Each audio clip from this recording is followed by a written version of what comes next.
আজ আমাকে দেখে খুব জ্বলনি ধরছে, হিংসা হচ্ছে, তাই না?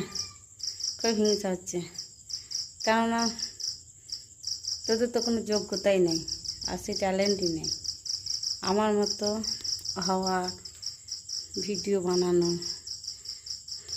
পারবি না।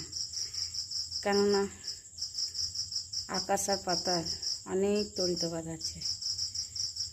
পাড়ার কুত্তাদেরকেও বলছি, আবার ভিন পাড়ার কুত্তাদেরকেও বলছি,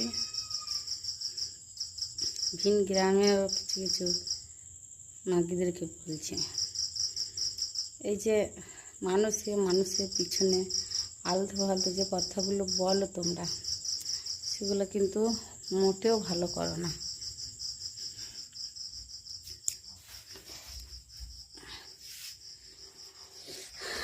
কেন বলো তো? তোমরা মোটে ভালো করো না। যে যেটা করে খেতে চায় তাকে সেইটা করে খেতে দাও, যে যেটা ভালোবাসে তাকে সেইটা করতে দাও, লোককে নিজের ইচ্ছা মতো চলতে দাও। আর পরের পিছনে কাঠি করার আগে ভাবনা চিন্তা করতে হয় যে আমি পরের পিছনে লাগছি, তা আমার পিছনেও লাগার জন্য আঝোড়া বাঁশ কিংবা ঝোড়া বাঁশ লাগতে পারে।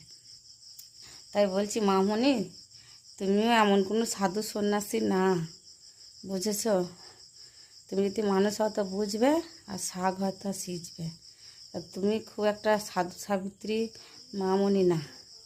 তুমি যদি সাধু সাবিত্রী মামনি হতে তাহলে বলার ছিল। তুমি কি ভেবেছিলে মামনি আমাদেরকে দুজনকে আলাদা করে দেবে, টাকা পয়সা দেবে না আমার বর, এগুলো ভেবেছিলে? পাঁচখানা করে বলে সংসারটাকে নষ্ট করে দেবে, তাই ভেবেছিলে?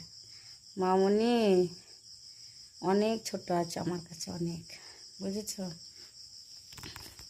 বলো না লোকের কথা কি হয় না বলো, আর ঘরে খিল্লি শুয়ে গেছে চলো। তা লোককে তো সবাই অনেক কিছু বলতেই পারে। তা ভালোই করেছো, নিজের রূপটা দেখিয়ে নিলে, সেটা ভালোই হলো। আর হ্যাঁ, আমার ভিডিও করা নিয়ে অনেকজন অনেক কিছু বলছো, তা আমি তোমাদেরকেই বলছি, দেখো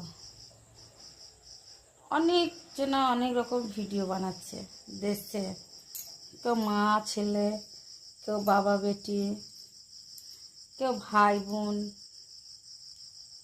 অনেক অনেক, কেউ দাদু নাতি নাতনি,